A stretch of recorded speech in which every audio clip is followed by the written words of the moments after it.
Alright, Bobby the Brain Heenan has passed away. Yesterday I got the news from a good friend of mine who immediately asked me what was my favorite Bobby the Brain Heenan moment. And my response was pretty quick. I believe Gorilla Monsoon and Bobby Heenan did some Wild Wild West type skits on Primetime Wrestling.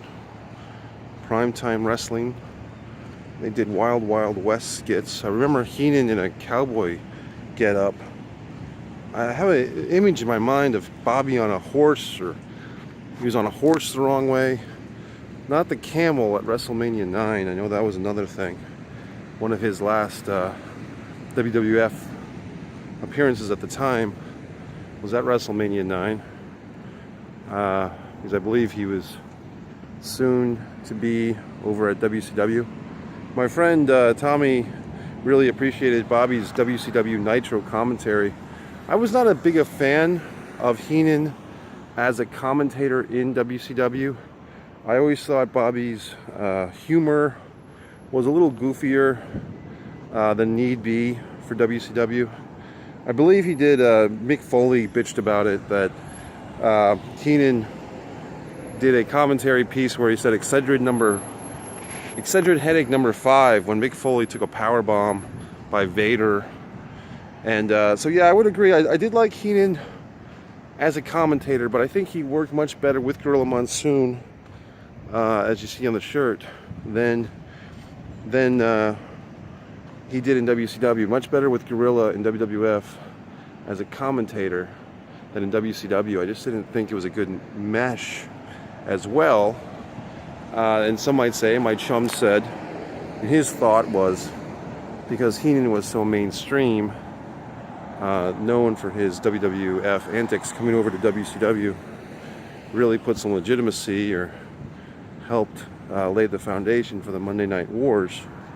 But that might be all well and good, but as a wrestling fan who watched both promotions at the time, to me, I just know what I liked, and I just didn't think Heenan on commentary was the best in WCW. That being said, my personal favorite moment, as these fucking people watch me do my thing here, just random idiots looking at me, my favorite Bobby Heenan commentary was the 1992 Royal Rumble.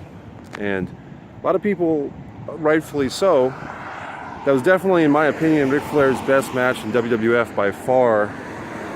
No matter which of the eras Ric Flair competed in, WWF or WWE, the 1992 Royal Rumble is one of the greatest wrestling performances by anyone and of all time. But a big part of that, I think, is Bobby Heenan's commentary.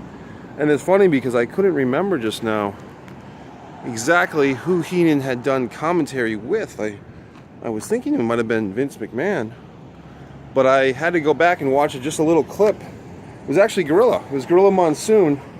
So if you're looking for a great commentary clip or an hour of Heenan, I can't recommend the 1992 Royal Rumble enough for the commentary.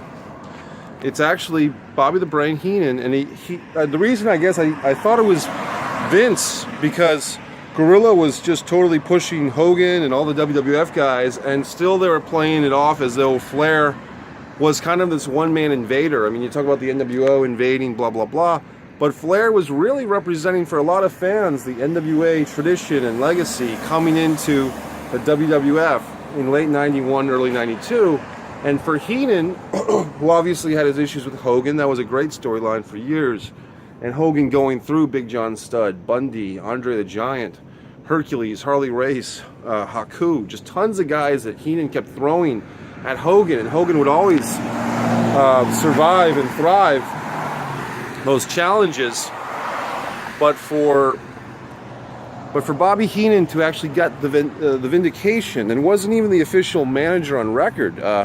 I believe Mr. Perfect, I don't even know if Perfect used the manager title. He was kind of the corner man or whatever, but Heenan, it was all a really great allegiance. I mean, talk about 3 classic wrestlers, 3 high-class guys. Bobby Heenan, Kurt Hennig, I still say he's Kurt Hennig, Mandela effect, that one.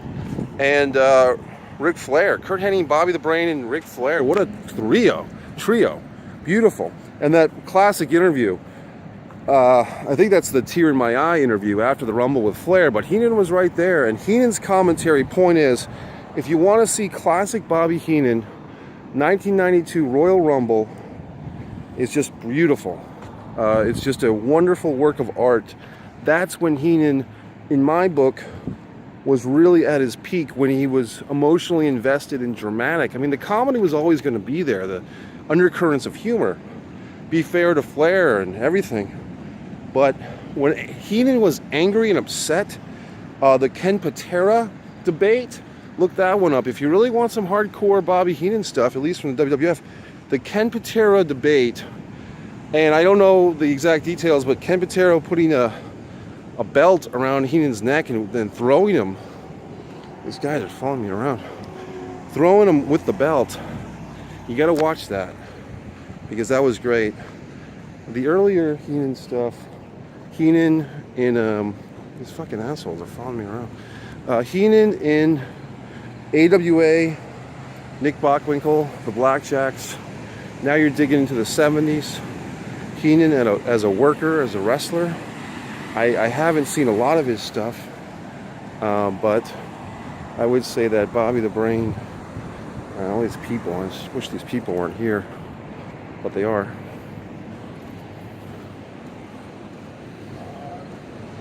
Too many people. Bobby the Brain with Nick Bockwinkel in the AWA, a little redundant because they were very much alike, but you had the feeling that those guys, Heenan and Bockwinkel, were guys who kind of ran the golf club. Like these are the elite, you know, like Heenan and Bockwinkel, just rich white guys with Beverly Hills towels and so forth. So definitely great, kind of an elitist thing, really great.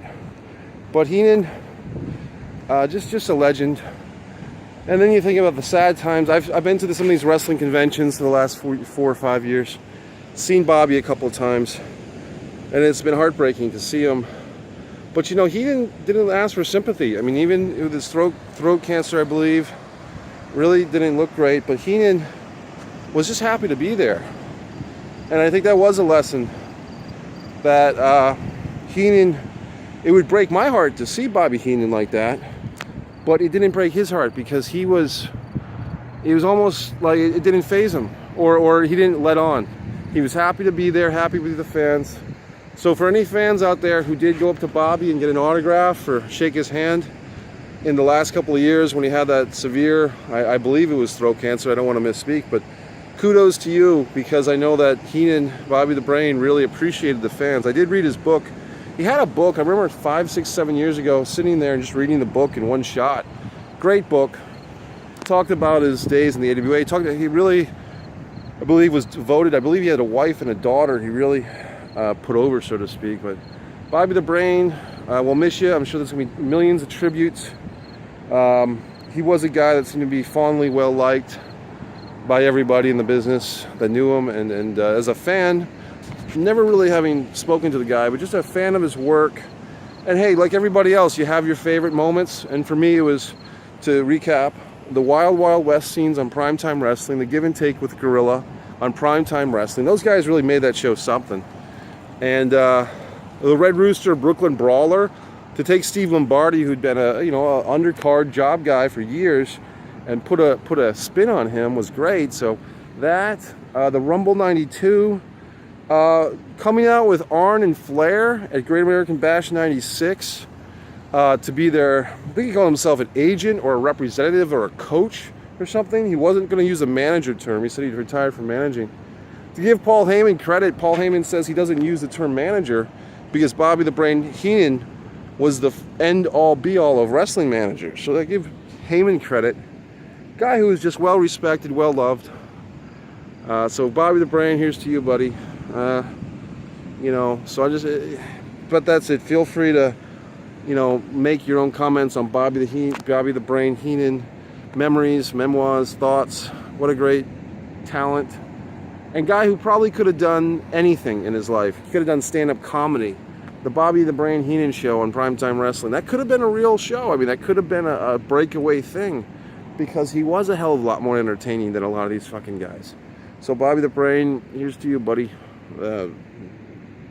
Rest in peace. Appreciate your work. Thank you.